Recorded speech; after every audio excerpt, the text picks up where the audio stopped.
যে নাতে ভোট দিলে দেশের উন্নতি রুখে যাবে, দেশের উন্নতি বাধাগ্রস্ত হবে, কখনো না।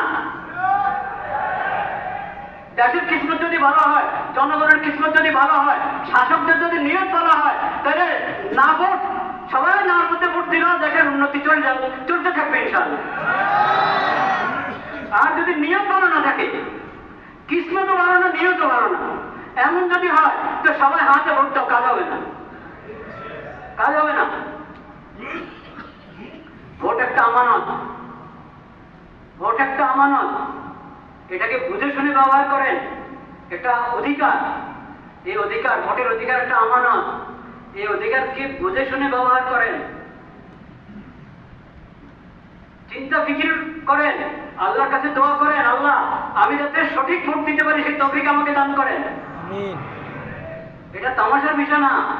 প্রতারিত হয়ে বাধ্য হয়ে ভোট দিবেন না, লোভে পড়ে ভোট দিবেন না, চিন্তা ভাবনা করে, এবং এটার জন্য দোয়া দুরূদ পড়েন, সালাতুল হাজাত পড়েন, অভিজ্ঞদের সাথে মশাওয়ারা করেন, নেককার দিনদার মানুষের সাথে মশাওয়ারা করেন।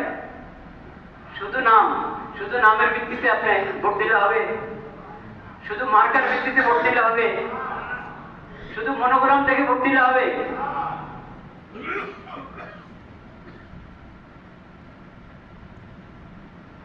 এটা হবে না, চিন্তা ভাবনা করতে হবে, শুধু নাম দিয়ে প্রকাশিত হবে না।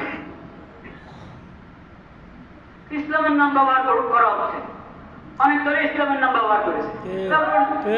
এখন আপনি বলবেন ইসলাম, যেহেতু ওনারা ইসলামের নাম নিয়ে রাজনীতি করছে, ইসলামের নাম নিয়ে ভোটে দাঁড়িয়েছে, নির্বাচন করছে, তাহলে চোখ বন্ধ করে ওদেরকে ভোট দাও। এই কথা বলার সুযোগ নাই, এই কথা বলার সুযোগ নাই। কারণ ইসলামের নাম ব্যবহার করছি আমি, আমার দলের মধ্যে ইসলামের নাম আছে, কিন্তু ইসলাম আসলে কি আমি ইসলাম বাস্তবায়ন করার জন্য মানুষের প্রতিনিধি হতে যাচ্ছি, ভোট দিয়ে মানুষের কাছে যাচ্ছি ইসলামের প্রতিনিধিত্ব করার জন্য সংসদে দেখিয়ে, সেটা আমি আমার নিয়ত আছে কিনা, বা আমি পারবো কিনা, বা আমি দল হিসাবে ইসলামের সঠিক ব্যাখ্যা গ্রহণ করি কিনা, ও সব কিছু দেখার আছে। একটা ইসলামী দল তার ইশতেহার করে দেখেন, সেকুলার দলের ইশতেহার যেমন হয়, ওই দলের ইশতেহার তেমন। ওই ইশতেহার তো বড় কিছু না, আসলে ইশতেহার তো আসলে বড় কিছু না যে শুধু ইশতেহার দেখেই কাউকে ভোট দেওয়া যায়। কিন্তু তারপরও এটা কিছু না কিছু মূল্য তো আছে, না যে সবাই ইশতেহার ছাপে কেন? ইশতেহার, আমি ইসলামের কথা বলি, কিন্তু আমার ইশতেহার পুরো একটা সেকুলার দলের ইশতেহার মতো মনে হবে আগাগোড়া পড়লে। এই জন্য আমি বলছি শুধু ইসলামের নাম, এই কারণে চোখ বন্ধ করে ভোট দিবেন না। আর দলের মধ্যে ইসলামের নাম নাই, শুধু এই কারণে তাকে বলবেন না, এর ভোট দেওয়াই যাবে না। এখানে বিবেচনার অনেক কিছু আছে। এটা তো দুঃখের বিষয় যে আমরা, আমাদের কাছে ইসলামী খেলাফত ব্যবস্থা নাই। ইসলামী খেলাফত ব্যবস্থা কায়েম করার জন্য কেউ উঠে দাঁড়াচ্ছে না। এটা তো দুঃখের বিষয়, কষ্টের বিষয়। সেই কষ্ট তো আছে, সেই ব্যথা আছে, সেজন্য আমরা ব্যথিত। কিন্তু এখন যারা যারা এই মানবিক দেশ, নিরাপদ দেশ এবং মানবিক দেশ গড়ার জন্য যাচ্ছে, তারা মানবতা কি দিয়ে করবে, প্রতিষ্ঠা করবে, নিরাপত্তা কি দিয়ে বাস্তবায়ন করবে, মানবিক দেশ কিভাবে, মানবতা, কোন মানবতা? পশ্চিমাদের মানবতা না ইসলামী মানবতা? তো ইসলামের কথা, ইসলামী মানবতার কথা আপনি বলছেন না। ইসলামী মানবতার কথা বলছেন না, যে মানবতা ইসলাম এবং কোরআনের মাধ্যমে পাওয়া যায়, নবীজির সিরাতের মাধ্যমে পাওয়া যায়, সেটা আপনি বলছেন না। মানবিক বাংলাদেশ, নিরাপদ বাংলাদেশ, তো এটা যে কোনো সেকুলার দলে বলতে পারে। এজন্য শুধু মনোগ্রামের মধ্যে কোন আয়াত লেখা আছে,